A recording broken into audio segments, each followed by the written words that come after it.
Hi hello ಎಲ್ಲರಿಗೂ ನಮಸ್ಕಾರ. ಜ್ಯೋತಿ ಪಾಕಶಾಲೆಗೆ ತಮ್ಮೆಲ್ಲರಿಗೂ ಸ್ವಾಗತ.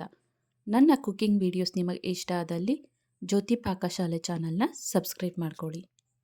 ನಾನು ಈ ದಿನ ತುಂಬಾ ರುಚಿಕರವಾದಂತಹ ಬೇಲ್ದಣ್ಣಿನ ಚಾಟ್ ಅಥವಾ ಬೇಲ್ದಣ್ಣಿನ ಚಿಗಳಿ ಮಾಡುವ ವಿಧಾನ ತೋರಿಸ್ಕೊಡ್ತೇನೆ. ಹುಳಿ ಹುಳಿಯಾಗಿ ಖಾರವಾಗಿ ಸ್ವೀಟಾಗಿ ತುಂಬಾ ಟೇಸ್ಟಿಯಾಗಿರುತ್ತೆ. ಹಾಗೆಯೇ ಈ ಹಣ್ಣು ಆರೋಗ್ಯಕ್ಕೂ ತುಂಬಾ ಒಳ್ಳೆಯದು. ಬನ್ನಿ ಈ ಟೇಸ್ಟಿಯಾದಂತಹ ಹಾಗೂ ಆರೋಗ್ಯಕರವಾದಂತಹ ಬೇಲ್ದ ಹಣ್ಣಿನ ಚಾಟ್ ಅಥವಾ ಚಿಗಳಿ ಮಾಡೋದು ಹೇಗೆ ಅಂತ ನೋಡೋಣ. ನಾನಿಲ್ಲಿ ಒಂದು ಬೇಲದ ಹಣ್ಣನ್ನು ತೆಗೆದುಕೊಂಡಿದ್ದೇನೆ. ಈ ಬೇಲದ ಹಣ್ಣಲ್ಲಿ ತುಂಬಾ ಆರೋಗ್ಯ ಪ್ರಯೋಜನಗಳಿದ್ದಾವೆ.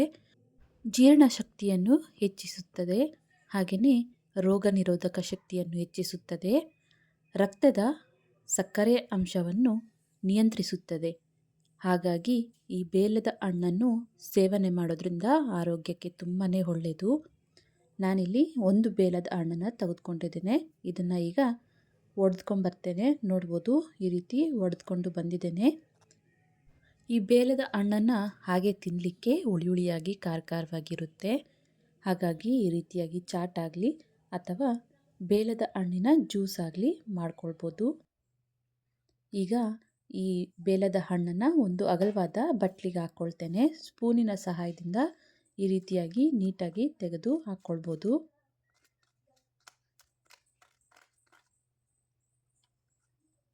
ಇನ್ನು ಯಾರೆಲ್ಲ ಸಬ್ಸ್ಕ್ರೈಬ್ ಮಾಡ್ಕೊಳ್ದೆ ವಿಡಿಯೋ ನೋಡ್ತಿದ್ದಲ್ಲಿ ಪ್ಲೀಸ್ ಸಬ್ಸ್ಕ್ರೈಬ್ ಮಾಡ್ಕೊಳ್ಳಿ.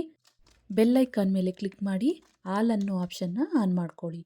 ನಾನು ಯಾವುದೇ ಹೊಸ ವಿಡಿಯೋ ಅಪ್ಲೋಡ್ ಮಾಡಿದ್ರೂ ನಿಮಗೆ ನೋಟಿಫಿಕೇಷನ್ ಬರುತ್ತೆ. ನೋಡಿ, ಈ ರೀತಿಯಾಗಿ ಎಲ್ಲವನ್ನು ಸ್ಪೂನಿನ ಸಹಾಯದಿಂದ ತೆಗೆದುಕೊಳ್ಬೇಕಾಗುತ್ತೆ.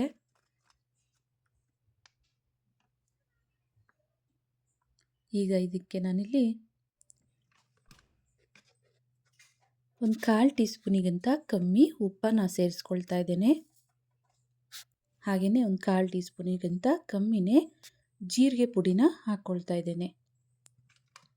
ಹಾಗೆಯೇ ಒಂದು 1/4 ಟೀ ಸ್ಪೂನಷ್ಟು ಅಚ್ಚ ಪುಡಿ ಅಂದರೆ ಒಣಮೆಣಸಿನ್ಕಾಯಿ ಪುಡಿ, ಹಾಗೆಯೇ ಒಂದು 1/4 ಟೀ ಸ್ಪೂನಷ್ಟು ಹಸಿಮೆಣಸಿನ್ಕಾಯಿ ಪೇಸ್ಟನ್ನು ಹಾಕ್ಕೊಳ್ತಾ ಇದ್ದೇನೆ. ನಾನಿಲ್ಲಿ ಒಂದೇ ಬೇಲ್ದಣ್ಣನ್ನು ತೆಗೆದುಕೊಂಡಿರೋದ್ರಿಂದ ಎಲ್ಲ ಕ್ವಾಂಟಿಟಿನೂ ಸ್ವಲ್ಪನೇ ಸೇರಿಸ್ಕೊಳ್ತಾ ಇದ್ದೇನೆ. ಹಾಗೆಯೇ 2 ಟೀ ಸ್ಪೂನಷ್ಟು ಬೆಲ್ಲದ ಪುಡಿನ ಹಾಕ್ಕೊಳ್ತಾ ಇದ್ದೇನೆ. ಈ ಬೆಲ್ಲದ ಪುಡಿ ಹಾಕ್ಕೊಳ್ಳೋದ್ರಿಂದ ಸ್ವೀಟಾಗಿ ಚೆನ್ನಾಗಿರುತ್ತೆ ಅಂತ. ಈಗ ಇದನ್ನು ಸ್ಪೂನಿನ ಸಹಾಯದಿಂದ ಚೆನ್ನಾಗಿ ಮಿಕ್ಸ್ ಮಾಡ್ಕೊಳ್ಬೇಕಾಗುತ್ತೆ. ನೋಡಿ, ಈ ರೀತಿಯಾಗಿ ಸ್ಮ್ಯಾಶ್ ಮಾಡ್ಕೊಳ್ತಾ ಆ ಬೆಲ್ಲ ಎಲ್ಲ ಚೆನ್ನಾಗಿ ಮಿಕ್ಸ್ ಆಗೋ ರೀತಿ ಸ್ಪೂನಿನ ಸಹಾಯದಿಂದ ಈ ರೀತಿ ಸ್ಮ್ಯಾಶ್ ಮಾಡ್ಕೊಳ್ತಾ ಮಿಕ್ಸ್ ಮಾಡ್ಕೊಳ್ಬೇಕಾಗುತ್ತೆ.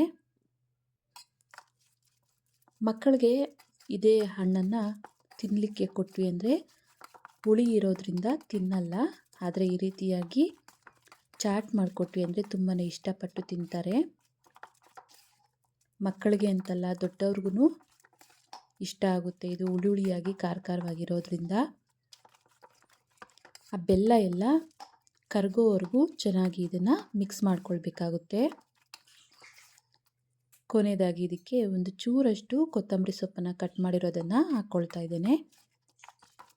ಕೊತ್ತಂಬರಿ ಸೊಪ್ಪನ್ನು ಹಾಕಿ ಮತ್ತೆ ಚೆನ್ನಾಗಿ ಇದನ್ನು ಮಿಕ್ಸ್ ಮಾಡ್ಕೊಳ್ತಾ ಇದ್ದೇನೆ. ನೋಡ್ಬೋದು, ಬೇಲದ ಹಣ್ಣಿನ ಚಾಟ್ ರೆಡಿ ಆಯಿತು. ಇದನ್ನು ಮತ್ತೆ ಬೇಲದ ಹಣ್ಣಿನ ಸಿಪ್ಪೆಗೆ ತುಂಬಿಸ್ಕೊಳ್ತೇನೆ. ನೋಡಲಿಕ್ಕೂ ಚೆನ್ನಾಗಿರುತ್ತೆ, ಹಾಗೆಯೇ ತಿನ್ನಲಿಕ್ಕೂ ಚೆನ್ನಾಗಿರುತ್ತೆ ಅಂತ ಅದೇ ಸಿಪ್ಪೆಗೆ ನಾನಿಲ್ಲಿ ತುಂಬಿಸ್ತೇನೆ. ಮಕ್ಕಳಿಗೆ ಕೊಡಬೇಕಾದ್ರೆ ಇಷ್ಟಪಟ್ಟು ತಿನ್ನಲಿ ಅಂತೇಳಿ ನಾನಿಲ್ಲಿ ಚೆನ್ನಾಗಿ ಕಾಣಲಿ ಅಂತ ಮಕ್ಕಳಿಗೆ ಐಸ್ ಕ್ರೀಮ್ ಸ್ಪೂನ್ ಬರ್ತಾವಲ್ಲ, ಆ ಸ್ಪೂನಿಗೆ ನಾವು ಮಾಮೂಲಿಯಾಗಿ ಲಾಲಿಪಾಪ್ ಟೈಪು ಮಾಡಿಕೊಡ್ತಾ ಇದ್ದೇನೆ. ಆ ಸ್ಪೂನಿಗೆ ಲಾಲಿಪಾಪ್ ಟೈಪು ನಾನಿಲ್ಲಿ ಈ ಚಾಟನ್ನು ಈ ರೀತಿಯಾಗಿ ಇಟ್ಟು ಕೊಡ್ತೇನೆ. ಮಕ್ಕಳಿಗೂ ಆವಾಗ ಇಷ್ಟ ಆಗುತ್ತೆ, ಇಷ್ಟಪಟ್ಟು ತಿಂತಾರೆ ಅಂತ. ಇದೇ ರೀತಿಯಾಗಿ ಇನ್ನೂ 1-2 ಸ್ಪೂನಿಗೆ ಮಾಡ್ತೇನೆ. ಈ ರೀತಿಯಾಗಿ ಮಕ್ಕಳಿಗೆ ಮಾಡಿಕೊಟ್ವಿ ಅಂದರೆ ತುಂಬಾ ಇಷ್ಟಪಟ್ಟು ತಿಂತಾರೆ. ಇವನ್ನ ಒಂದು ಪ್ಲೇಟಿಗೆ ಸರ್ವ್ ಮಾಡ್ತೇನೆ.